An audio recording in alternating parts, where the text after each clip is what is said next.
A very, very warm welcome to everyone to this special event. And it's great to see so many of you joining from all around the world already. I can see hundreds, thousands, in fact, pouring into this meeting. And I'm delighted that we're joined by Tal Ben-Shahar. Tal, it's lovely to see you again. Thanks for being here. Great to be here, Mark. Would have been better in person, but this will have to do. It's lovely to connect and from other sides of the world and to see you again. I think we last met in Miami at the World Happiness Summit. So seems like a long time ago that we were able to travel all around the world. And it's been a joy doing these events with wonderful thinkers like yourself during this lockdown period, and to have so many people joining as you are this evening to be part of this. So in a moment, Tal and I will have a conversation on this evening's topic, how to be happier in challenging times, let's be honest. And we're really keen to also have the lovely engagement from the community that comes up every week when we do these events. All your comments are so welcome, and of course your questions as well. So Tal will be happy to take questions from you once we've talked through some of the key things that he's really keen to share with us all this evening. So Tal, I guess a really interesting starting point is happiness. Here we are in the midst of many global crises, people would argue. How on earth is happiness relevant right now, given all the troubles that our world is facing? Yeah, it's a good question and a tough question for us in this field of happiness. In fact, one of my friends recently said to me, "Tal, shouldn't we quarantine happiness, at least until all this is over?" And my answer to this is absolutely not. I think now the science of happiness is more important than ever. And here is why. You see, so you can essentially situate all our experiences on a continuum. So we have the, on the positive side, we have, joy and success and fun and gains. And on the, then we have the neutral. And then on the negative side, we would have pain and sorrow and struggles and anxiety. And most people think that dealing with happiness is about dealing with the upside when things are going well. However, happiness, the science of happiness, can help no less when things are not going well. So yeah, it can help us go from a 5 to a 7. It can also help us deal with the -5 and the -7. And in order to understand that, we need to understand an idea that was introduced just a few years ago by Nassim Taleb. Nassim Taleb is a professor at NYU, and he talks about the idea of anti-fragility. And what is anti-fragility? As I've studied it, I've come to call it resilience 2.0. So what is resilience 1.0? Traditional resilience, so to speak. Actually, a term that comes from engineering, and it's the ability of a material, of something, to go back to its original form after pressure has been put on it. So we have, a piece of rubber, we squish it, put pressure on it, it's resilient, it goes back. Or we have a ball, we drop it, it bounces back. This is what resilience is about, bouncing back. Anti-fragility takes that a step further. So if you put pressure on a system, it doesn't just go back to where it was before. It goes to a better, stronger, higher place. So you squish material, it goes back and becomes bigger. You throw a ball, it bounces back up higher than it was before. Now, the thing about anti-fragility is that we see anti-fragile systems all around us. I'll give you just one example or two examples, one physiological, one psychological. The physiological example is your muscles, your muscular system. You go to a gym and you lift weights and you're putting pressure on your muscles. As a result of that pressure, you go once, you go twice, a week later you go again and again. As a result of the pressure that you're putting on the system, it doesn't just go back to where it was before. You actually get stronger, bigger, healthier.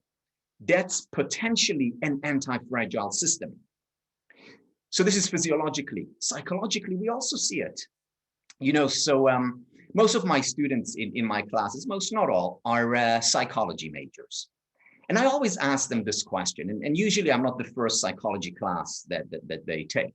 So I asked them the following question. I said, put your hand up if you know what PTSD is. PTSD, post-traumatic stress disorder. The overwhelming majority of students, psychologists or not, put their hand up. Then I said to them, okay, great, put your hand down. I have another question. Now I'd like you to put your hand up if you know what PTG is. Now, I'm sure many people from this audience know what PTG is. The overwhelming majority of my students have no clue. PTG, post-traumatic growth. Now, here is the thing. According to the research by Tedeschi and Calhoun, PTG is twice as likely to happen as PTSD. Twice as likely if, and this is a very big if. First, you know about the possibility, the existence of PTG. So if you don't know about this possibility, well, then it's unlikely to, or less likely to happen.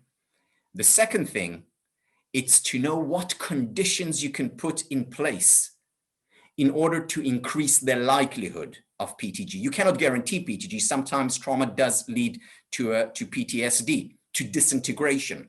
However, if you know what conditions to put in place, you can increase the likelihood, significantly increase the likelihood of growing from trauma. As I see it, this is the ultimate goal function of the science of happiness. What are these conditions and how can we introduce them in our lives?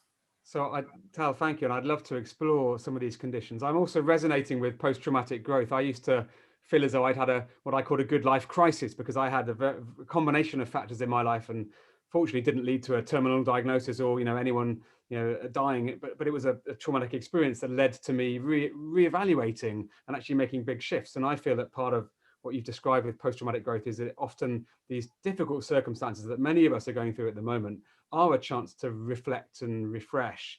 But I'm also struck by an aspect of resilience that the Brits are particularly bad at, which is the sort of stiff upper lip, the kind of idea of resilience being pretending it's all fine, keep on going, sort of almost like not lowering our mask and being vulnerable. How do we make it authentic, this quest for sort of anti-fragility? Yeah, no, so this is very important. Anti-fragility or resilience does not mean being invulnerable. In fact, it's the exact opposite. So the first condition that I would introduce when talking about, it's one of the few, but it's the first one that I would introduce when talking about anti-fragility. First condition is what I've come to call the permission to be human.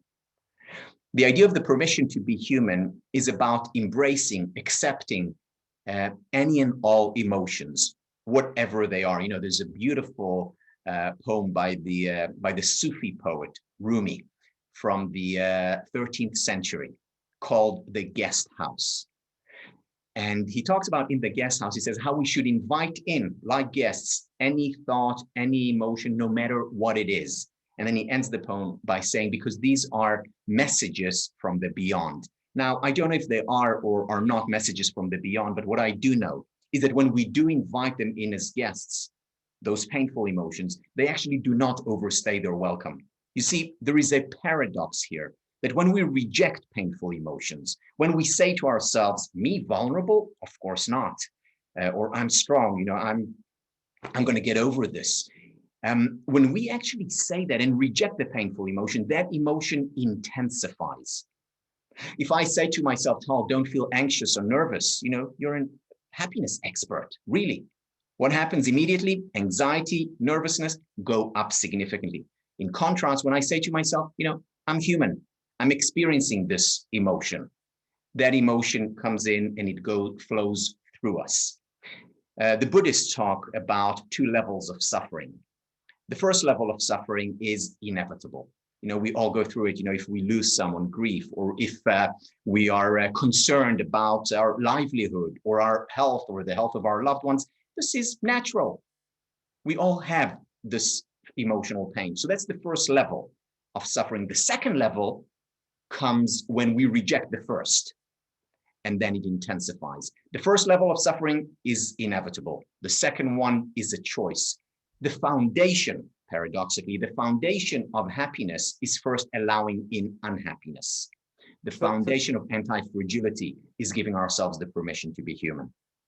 So I wonder, Tal, such a powerful point, and I know that we have an audience that loves to interact with the ideas being shared. I find that idea of sort of almost leaning into the emotions that we tend to reject and just being with them is So powerful. I mean, personally, I know that I try and shut out the feeling of guilt. I don't like the idea of me letting someone down, and I kind of know that that triggers a feeling of guilt in me, but I try and kind of ignore that and pretend it's not there. I wonder, is there some way that we could ask all of us here who are willing to share on the chat to perhaps think about some of the emotions that we shut out and maybe share them, just so we can get a sense of what our human experience is? How would you frame that for our community this evening?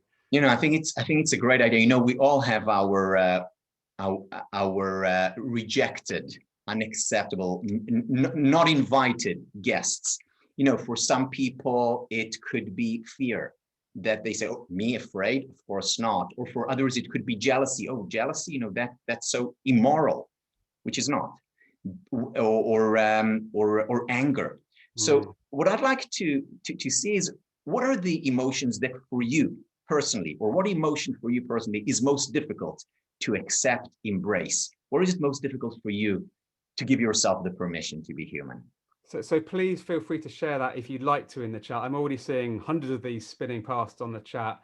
Tal, sadness, failure, anger, guilt, shame, but also some people feeling that they're sort of pushing away some positive emotions about self-worth and love and so on as well. Loneliness, fear of failure, jealousy, weakness, pride, criticism, frustration, physical pain, rejection, embarrassment, self-doubt, weakness. So a real, I mean, I feel quite emotional seeing that list, because it feels I do too. I must say that we're priming everyone, including ourselves, right? Yeah. But Mark, it's important when we look at all these emotions to understand there are no good or bad emotions. Saying that jealousy is bad or that anger is bad is like saying the law of gravity is bad. Why? Because both are simply part of nature. One is physical nature, the other is human nature. The question is, what do we do with these emotions? So if I experience jealousy towards my best friend, there's nothing wrong with me. It just simply means that I'm human. If I act on that jealousy and hurt my friend, well, that already enters the moral domain. And the paradox, once again, is that when I allow these emotions in, I have much more control over them. Whereas when I reject them, they're more likely to overpower me and actually determine my behavior. And just on that note, that feels like a practice we often learn about, those of us who practice and study mindfulness, that ability to sort of observe our emotions in order to become less sort of caught up in them. Is that something that you see as part of this skill set, do you think? Yeah, very much so. So there is a great work out of Oxford by Mark Williams, almost you, that talks about observing our painful emotions. And Mark Williams uses a beautiful phrase, which is, he says, we need to look at our emotion with friendly curiosity. Isn't that beautiful? With friendly curiosity. So if I can, look at my jealousy and say, oh, wow, how interesting, here it is. Or my anxiety, oh, I'm anxious, I'm about to give a talk, means that I'm human. And simply observe it, then that in and of itself gives it permission to exist. So this is one way of giving it permission. There are other ways, of course, shedding a tear. That when we shed tears, we release certain chemicals, including oxytocin, including certain opioids, the genius of nature. But in order to tap that genius, we need to let it be. We mustn't interfere. Or talking about our emotions, or writing about them. All the research on journaling by Jamie Pennybaker, Laura King, and others, so valuable. And all of it boils down to expressing rather than suppressing our emotions, allowing ourselves to be vulnerable rather than that stiff upper lip. Yeah, thank you. Very powerful. So that's one of the conditions, is permission to be human. So where do we go next in our building blocks for anti-fragility, Tal? So I just saw research came out, and again, I don't, this is one of the things that you don't need research for because it's so obvious, but anxiety levels, stress levels are higher than that ever been. I mean, probably World War II was higher, but we didn't measure as well. Maybe 102 years ago, the previous pandemic was as high, but we didn't measure as well as we do today. So stress levels are incredibly high. And the question is, what do we do with these high stress levels? Now, one way to deal with it is to say, stress is a bad thing. I'm going to get rid of it, and here is how. Not helpful, not necessary. In fact, stress in and of itself, even the kind of stress that we're experiencing now, in and of itself is not bad. Because again, I go back to the example I gave earlier about lifting weights. When I lift weights in the gym, what am I doing to my muscles? I'm stressing them. Not a bad thing, because I lift weights, 2 days after I lift weights again, and then I lift weights again, and I actually grow stronger, bigger, healthier as a result of the stress. Why? Because I have an anti-fragile system. The problem begins when I go to the gym and lift weights, and a minute later, more weights, and then a day after, more weights, and then more and more and more weights. That's when I get injured. That's when I get weaker rather than stronger. So the problem is not the stress. Stress potentially is good for us. The problem rather is the lack of recovery, whether it's in the gym physically or in life psychologically.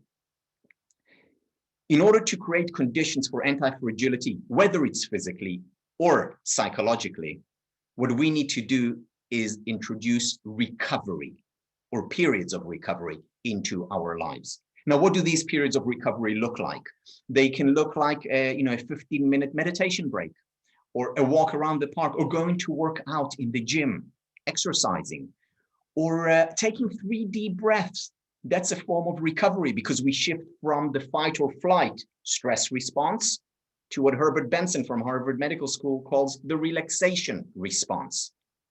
So having these periods of recovery, or getting a good night's sleep, that's an important form of recovery, or taking a day off. Even God needed a day off. I think there's an important message here for us mere mortals, or a vacation. So all these are types of recovery that we should introduce into our lives if we want to grow, to experience anti-fragility, rather than to disintegrate as a result of the rising levels of stress. Easier said than done, especially in the world today. Because whereas in the past, in the distant BC, before COVID, we had in our day we had breaks. Today it's just one long day, one long week after another. Groundhog Day. So we need to introduce them, even if it's superficially. Yeah, well, I'd love to hear personal stories. I find personal stories on these so powerful. So I mean, you're a busy man. You probably, like many of us, spending a lot of time on Zoom at the moment. A lot of different pressures and perhaps not as many natural breaks. How do you sort of build in that recovery time? What's your personal approach to that? Yeah, so I must say I'm adamant about introducing these recoveries, because I just know that I would not survive, or even if I do, I will survive very poorly without those breaks.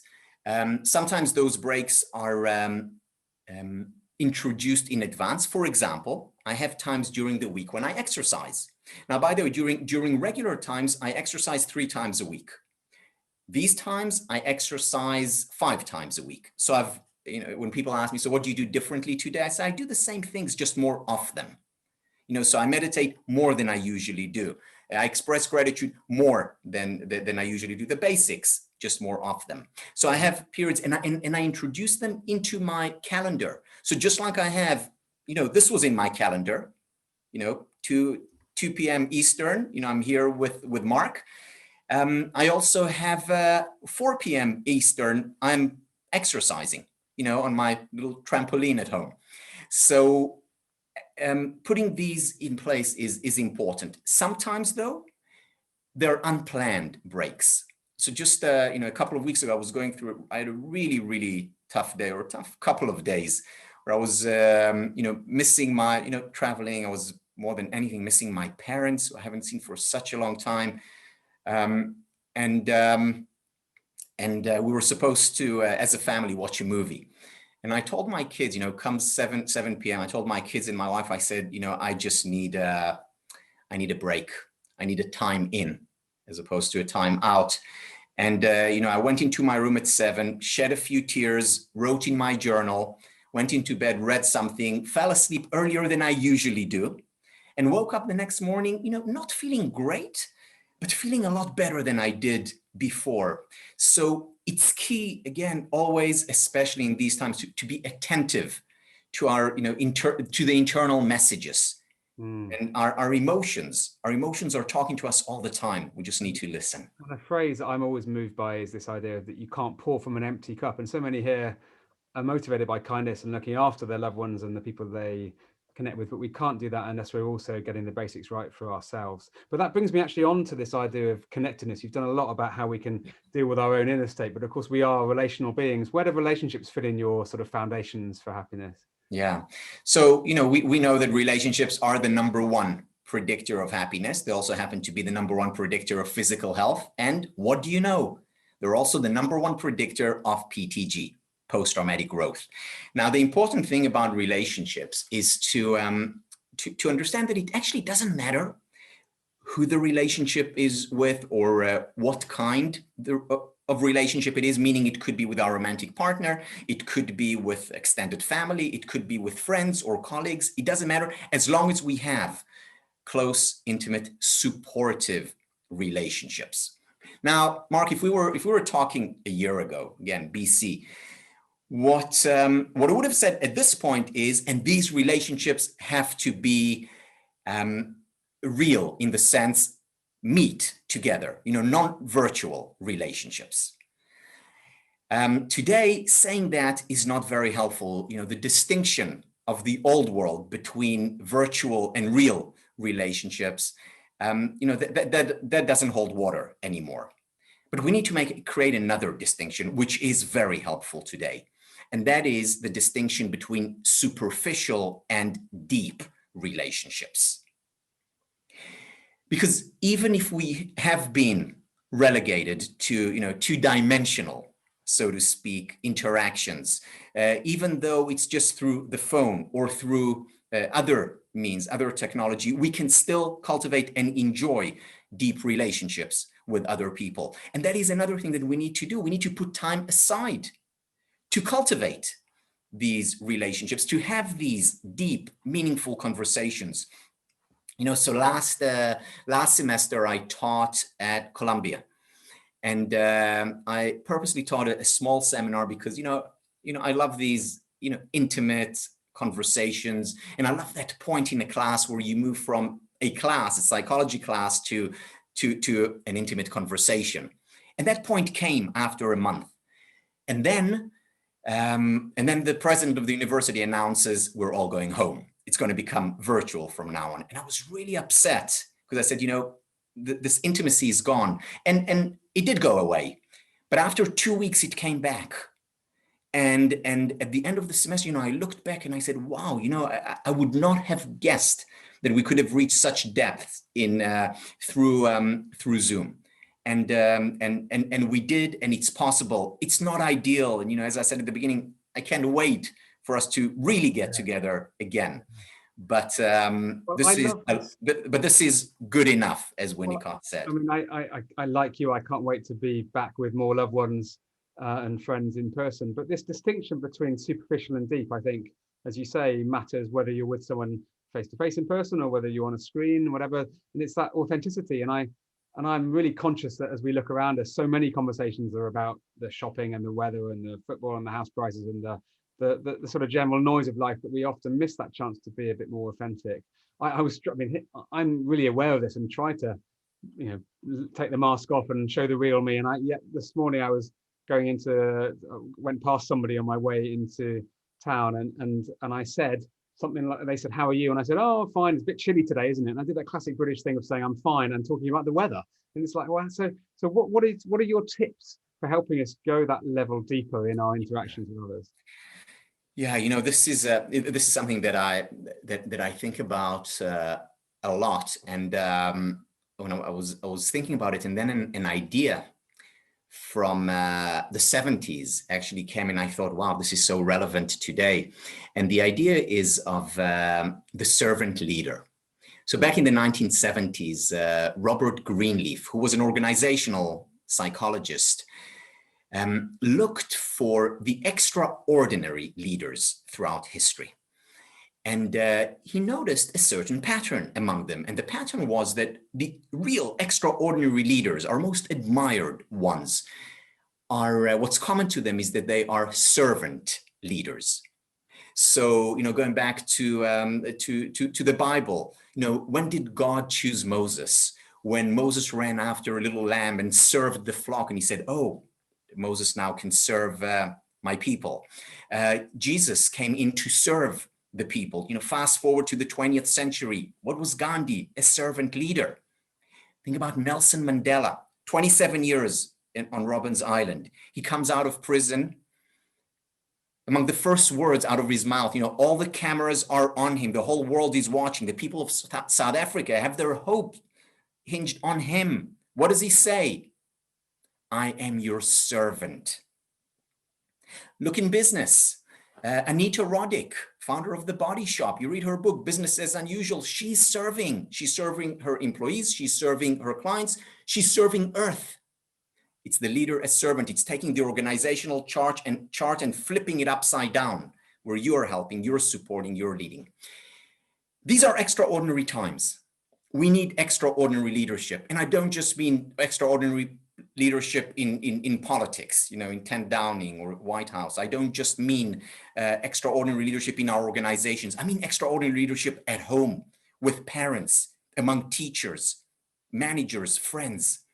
Now, the number one characteristic that Robert Greenleaf and others after him identified for servant leadership: listening. The ability to truly listen. Wonderful things happen when we listen. First of all, the other person is more likely to give him, herself the permission to be human. The other thing that happens, we strengthen the relationship, number one predictor of anti-fragility. The next thing that happens is that by really listening, we're being mindful. That's a form of meditation with all the benefits thereof. So wherever you look, what listening does is open us up to growth, to development, to anti-fragility. Now, the thing about listening is that it's also contagious. So that if we're listening, if we are present, as a result of our mirror neurons, equity theory, call it what you want, the other side is much more likely to listen too. And then we have a relationship that supports one another, where deep conversations take place. I love that. That's a really helpful tip, Tal, for deepening. And I recognize in myself that I'm often perhaps better in broadcast mode than receive mode, and need to be able to be more mindful and tuning in. I maybe what we're focusing on with listening is perhaps helping people to feel heard. And I think so often what many of us really need is just to feel heard and valued. And actually that's a gift we can give others by sort of replaying what we think we've heard them say, checking in with them, and as you say, just being quiet and just paying attention to what they're really trying to say us, but both in terms of their words, but I think in terms of their body language, their emotions, their presence as well. Thank you. So how does this fit into a theme that's really on my mind today? So many of you in the Action for Happiness community know how much we care about kindness as a driver of happiness. In fact, today we've launched the kindness calendar for December, which has already taken our website down today due to popularity, and millions of people have already been using it and sharing it. So on that note, how does our relationships link into this idea of kindness? Where does that play into this story? Yeah, so kindness is another way of deepening relationships. It's another way of increasing our levels of well-being. One of the things that happen when we are kind to other people is that we feel helpful. We know that depression is about feeling helpless. As a result of feeling helpful, we also feel a lot more hopeful. And the difference between depression and sadness is that depression is sadness without hope. Depression is sadness without hope. So by being kind, by being generous, yes, we are improving the lives of others. We're also improving our lives. And once again, kindness is contagious, whether it's through the mirror neurons, through equity theory. When we are kind, other people are more likely to be kind. So, I talked about the having those short rituals in place. And one of the rituals that I hope that everyone in the world takes up is a very simple one, that every day for 15 minutes to be extra kind, to go out of your way to be kind. Now, we're all kind sometimes. How can we be a little bit more kind? Now, imagine if the people listening here, if other people introduce more kindness into their lives, it's contagious. It means that they're paying it forward or serving it forward. And then we have more and more and more kindness, and we create these upward spirals between people within groups in the world, and it strengthens relationships, and it improves our physical health, and it has all those wonderful benefits for self and for others.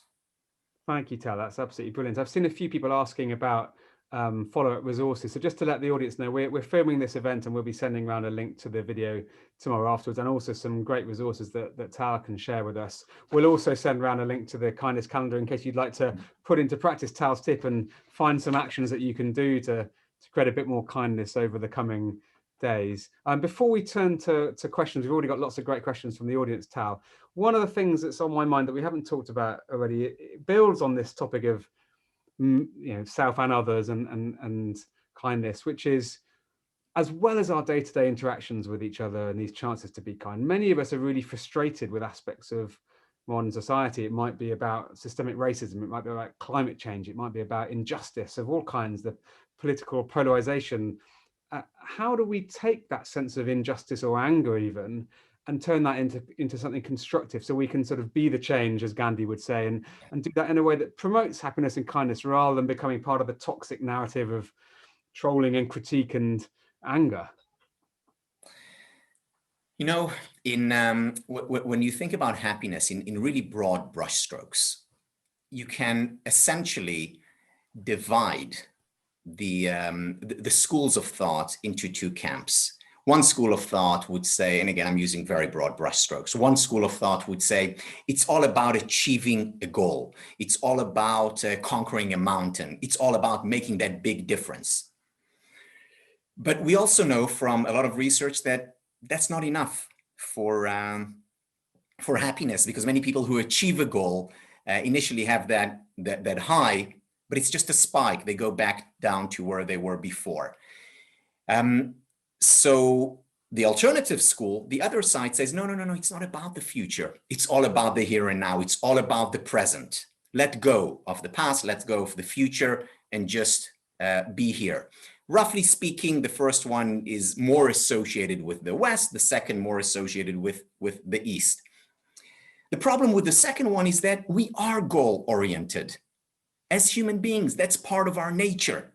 We do think about the future. We do want to make the world a better place.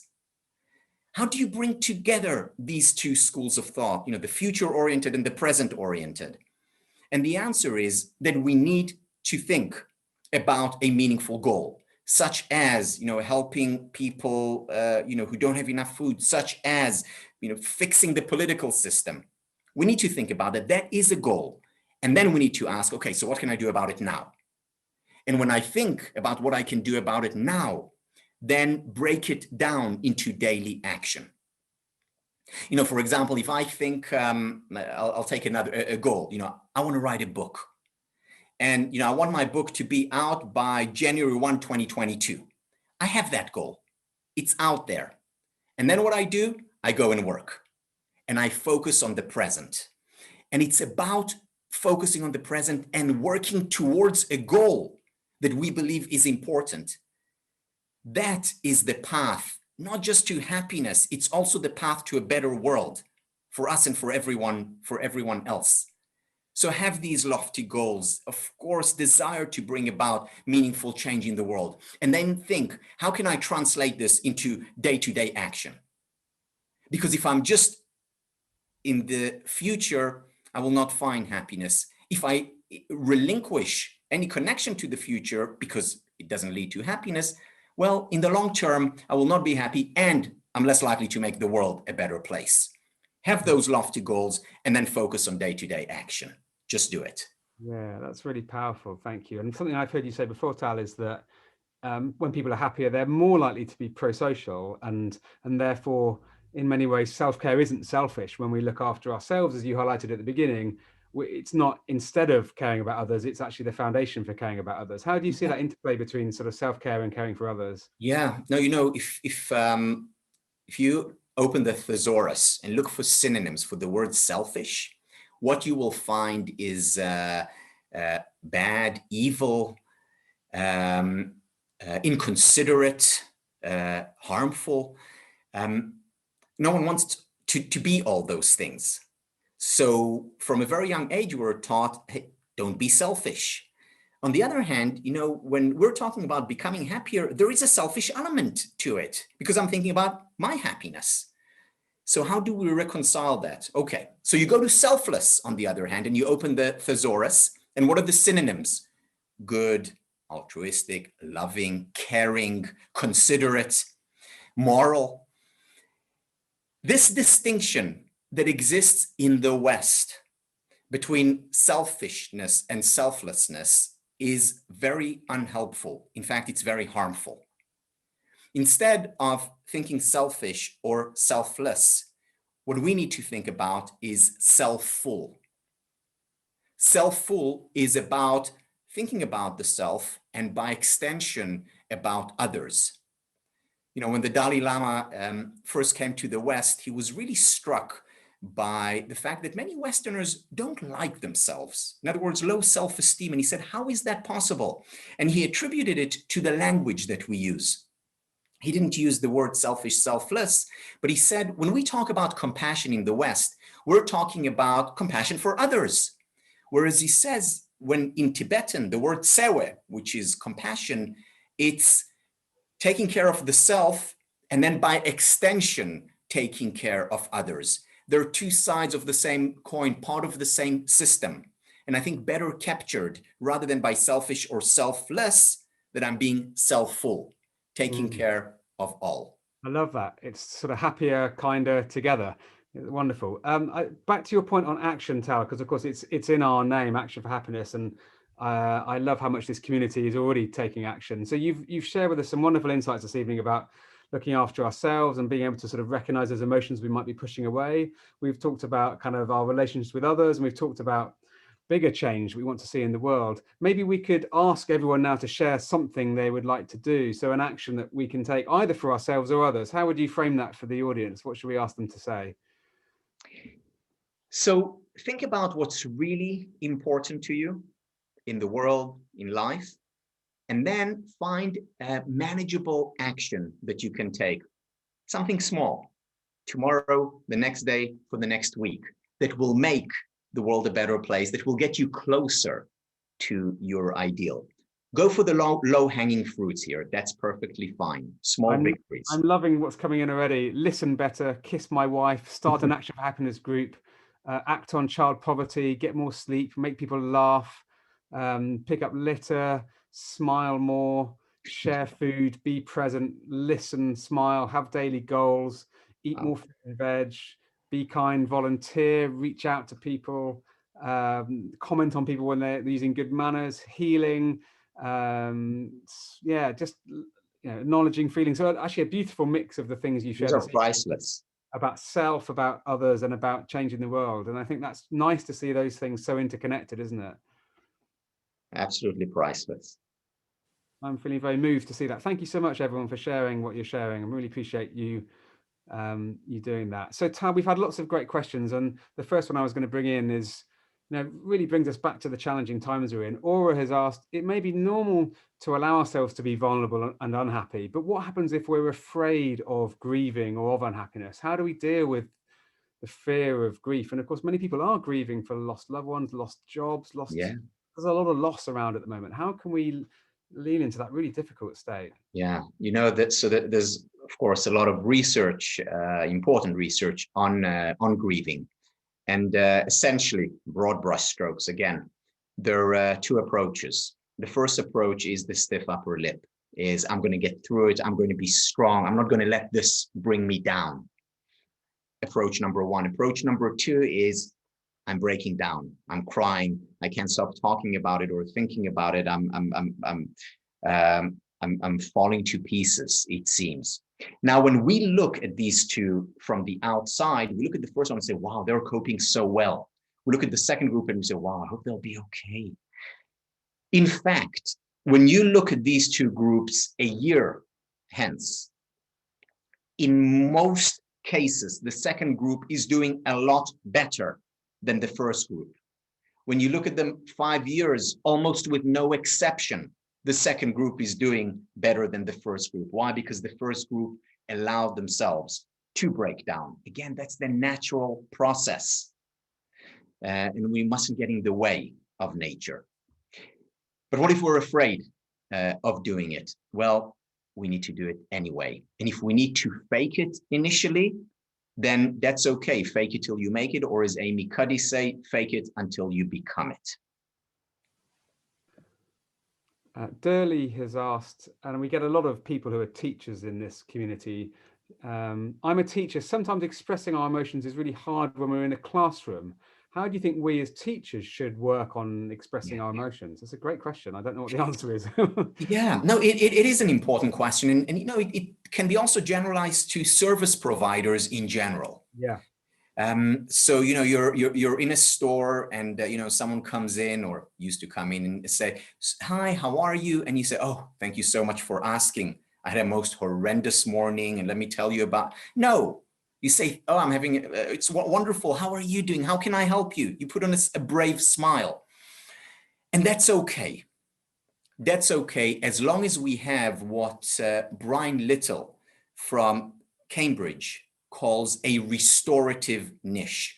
As long as after we can go home, speak to our partner and say, you know, I'm just feeling awful and I'm feeling down.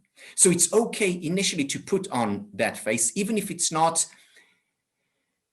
the real me in terms of how I'm feeling right now. It is the real me in terms of how I want to give service. But it's not my real emotion right now. It's okay as long as I have an opportunity later on to express emotion. So sometimes teachers need to do that. At the same time, it's also very important for teachers to communicate to the children, to show the students that it's okay not to be okay, that it's okay to feel down and to struggle. This is why, personally, for me, it was so important to tell my children that I'm feeling down, because, you know, if daddy gives himself the permission to be human, you know, the kids are more likely to do the same. So it's perfectly fine for the teachers to communicate that they're struggling and having a hard time in moderation, because they still need to teach and they still need to be there for the children, a pillar of support. That's very wise, and a really wise sort of balance of mindful awareness of when it's appropriate to go a bit deeper and so on. I'm going to come with a question from Katie, which you have talked about already, but I think it's so important, and it's a question about post-traumatic growth.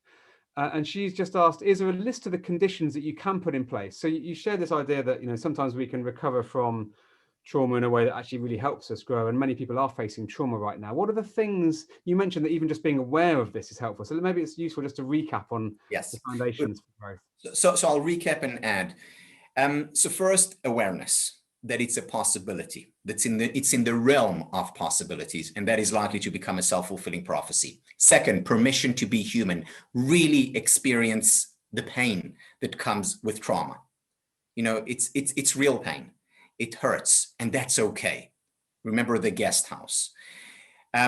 Third, give yourself periods of recovery, whatever that recovery is for you. One of the recoveries that I did talk about is physical exercise. Now that's okay. How is physical exercise relevant to trauma? Well, it turns out that when we work out, we become physically tougher. We also become psychologically tougher. So there's actually research reported in the first handbook of positive psychology talking about how physical toughness is associated with mental toughness. Relationships, supportive relationships where we're listened to, giving, helping, that takes us away from helplessness to helpfulness, from hopelessness to hopefulness, giving. Another condition that I didn't talk about, at least not directly, is finding a sense of meaning and purpose. So when I did talk about the two schools of thought, present and future, pleasure and meaning, finding a sense of meaning, finding a sense of purpose is very important for us. As Nietzsche said, when there is a what for, every how becomes possible. That's describing, he also described post-traumatic growth when he said, if it doesn't kill me, it makes me stronger. It's a very similar idea. And finally, we did talk about gratitude. What gratitude does, or any micro moments of pleasurable emotions, what it does, in the words of Barbara Fredrickson, it broadens and builds. It helps us see beyond just the present hardship to the future, and that gives us hope, and hope matters. Hope does matter. Thank you. That's so timely. A couple of questions on caring, this idea of caring for others that we talked about. Kaj asked, how can I help somebody else build resilience and get through grief? So we've talked about it for ourselves, but what happens if we've got a loved one who's in a really difficult emotional state? Yeah. How can we be there for them? Yeah, here I go straight to listening.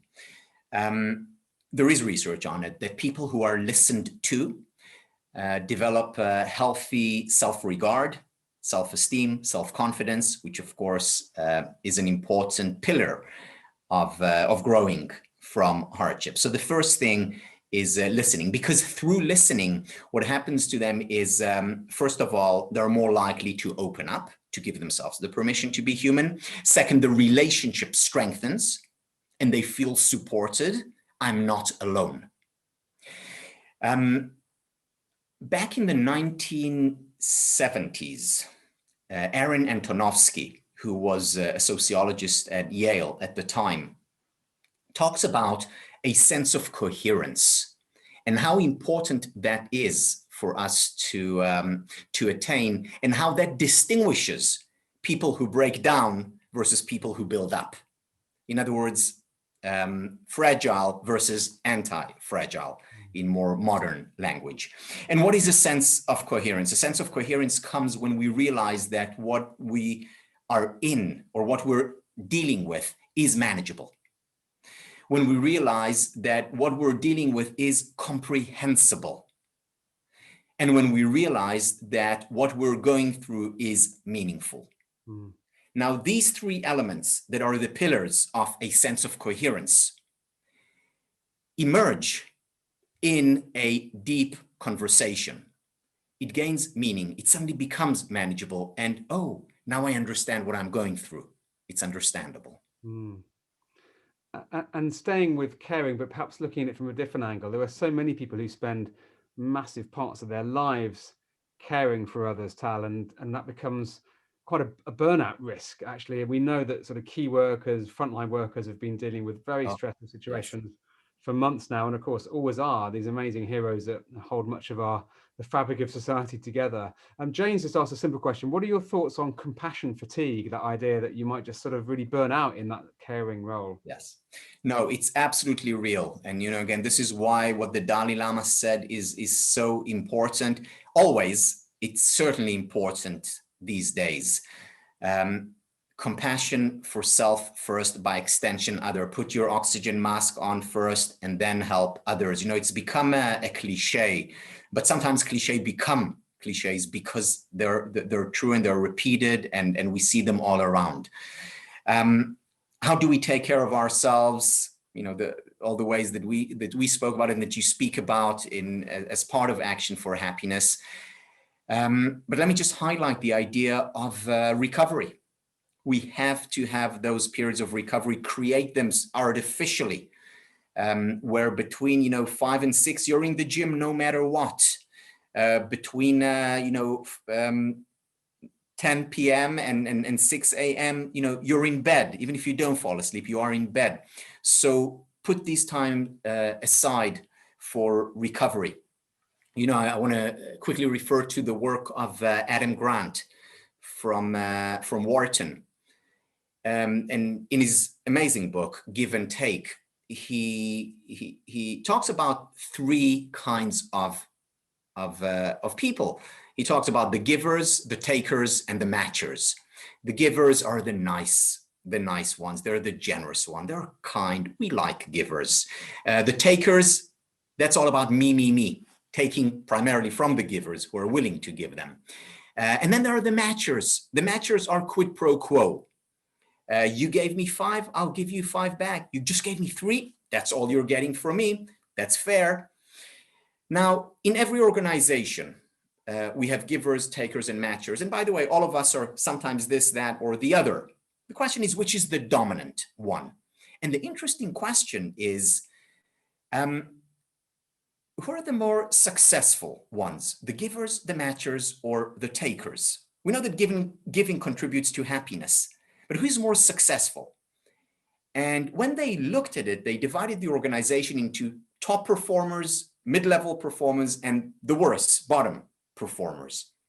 And at the top, disproportionately represented were the givers. Whew, relief. So the givers, I mean, there are also takers and matchers who are among the most successful, but givers are disproportionately represented there. In the middle of the organization, in terms of performance, what do we have? The takers and the matchers. So what do we have at the bottom? Which group is disproportionately represented at the bottom? The givers.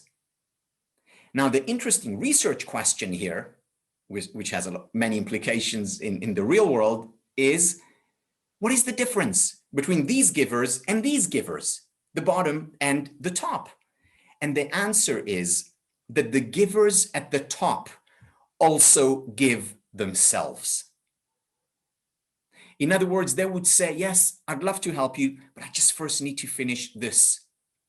Yes, kids, I'll be with you in a minute, but I'm going to exercise and then I will be with you. So it's to put those boundaries to also take care of ourselves, because then we can also have much more to give. That's very powerful. I'm a big fan of Adam's work. Thank you for reminding us of that. A different note again, but I think important given the current context. Edam has asked a question. It says, I get anxious and worried when I accept that I'm facing a difficult situation, but also when I accept that it's sort of inevitable that we all have difficult times and that's normal, and I kind of reassure myself, then actually I begin to get better. And so how do we reconcile that sort of strange paradox that, you know, accepting things can be both a source of anxiety and also a source of acceptance, if you like? Yeah, you know, I'm smiling because I can't even tell you how many conversations like that I've had in my head. And I'm sure I'm not the only one here. You know, the thing about acceptance is that we have to really accept, meaning it's not saying, okay, I accept my painful emotions, wink, wink, until these emotions go away, or so that they go away. True acceptance is what Eckhart Tolle talks about as surrender. Again, this comes from the Buddhist tradition. So truly surrendering to the pain. And if it goes away, great. If it doesn't go away, that's okay too. So it's about accepting not so that it will go away. It's accepting because it's a fact of nature. You know, you don't say, well, I'm accepting the law of gravity so that, you know, I can build airplanes and overcome the law of gravity. You accept the law of gravity because it's there, because it exists. Now, as a result of that, you also learn how to build airplanes and you know, create the Olympic Games, which are all based on the law of gravity. They wouldn't exist without it. However, fundamentally, you accept it because it's part of nature. Fundamentally, we accept painful emotions because they are part of nature. And if that makes you more anxious, accept that anxiety too. Yeah, thank you. As you say, often, even if we understand these things, it's hard to put them into practice. And on a sort of vaguely related note, Cassandra's asked about what the steps are to being able to be more vulnerable. You talked about that willingness to be human at the beginning, and part of that is sort of taking off a bit of our mask and revealing what's really going on for us. she's just asked, are there any steps to the practice of doing that? We'd love to learn from you Yes, how we yes. can do that. And of course, people are sometimes afraid of the idea of becoming vulnerable because it does open them up to potential abuse or potential lack of trust situations. How do we do that in a way that doesn't put ourselves at risk? Yeah. So, being on a first date and opening up about all the pain that you're experiencing and going through, that's not a good idea. There probably will not be a second date. So when you open up with other people, it has to be gradually. It has to be over time, mutual. And I'm not talking about going to a therapist where, of course, you open up, that's part of the job description, so to speak. But with other people, do it very gradually. However, there is also writing, there's also journaling. So Jamie Pennybaker, when he asked people to come into the lab and spend 20 minutes writing about the most difficult experiences that they had, traumatic experiences, things that maybe they had never talked to anyone else before, and just write about it for 20 minutes. And then come in the following day and write about it for 20 more minutes and do it for 4 days. That's it, 80 minutes total. Initially, and he says that when he did the study, he was really concerned because when he measured anxiety levels, they went up significantly as a result of this intervention. But then they started to come down, and they continued to go down further and further and further. And then they leveled off at a place that was lower than initial levels of anxiety. In other words, long-term benefits. But there was a price that they paid, initial rise in anxiety. And we're afraid of opening up because of that initial price. That's sort of like a barrier to entry, so to speak. And we need to be prepared to overcome that barrier. The short-term anxiety for longer, much longer term relief. It's a very good investment. So writing is a safe space. Karen Horney, whom I see as one of the grandmothers of the field of positive psychology. She was a student of Freud and initially broke off from Freud because she said, why aren't we also looking at the light? Why just the dark? And she has a wonderful book called Self-Analysis, written in almost 100 years ago. And it's pure genius, where she talks about the powerful impact of keeping a journal and how much we can do when we journey in on our own. Tal, thank you so much. We've covered such a lot of territory this evening. You've reminded us, well, introduced actually for many of us this idea of anti-fragility, sort of resilience enhanced. You've reminded us about being able to be human, to deal with stress, the importance of relationships and kindness, and then how we can be a force for good and take action. But that interconnection between self and others, and sort of seeing this selfful thing that gets between. I love that distinction between selfish or sort of altruistic, and how we don't need that sort of false dichotomy. So much wisdom shared, and thank you all on the community for all of the lovely comments, the great questions. I'm sorry we haven't had a chance to answer all the questions. We've got just a sort of half a minute or so remaining, Tal. Is there any one sort of final thought you'd like to leave us with this evening? Yeah, Peter Drucker, who's considered the father of modern management, towards the end of his life, he was too tired, too frail to give presentations. There wasn't the technology then to do so. But instead of going to give presentations, he had people come to him, and people would spend weekends with him in his place in California. And every weekend on Friday, he would start like this, whether he was talking to political leaders or to Fortune 500 CEOs or teachers. He would begin the weekend like this. He said, on Monday, when you go back home, I don't want you to call me up and tell me how great this weekend was. And you can rest assured those weekends were phenomenal. He said, don't call me up and tell me how great it was. Call me up and tell me what you're doing differently. Because Peter Drucker understood that for real change, it's not enough to have an aha moment, an insight, a eureka experience. What we need to do is translate those ideas, those insights into action. So this is what I'm asking everyone listening, watching to do.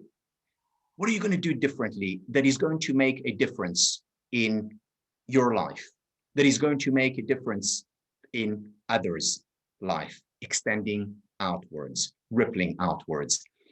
And this is why I'm also so grateful, Mark, that what you're doing is calling for action for happiness. So thank you for this, and thank you all for being here.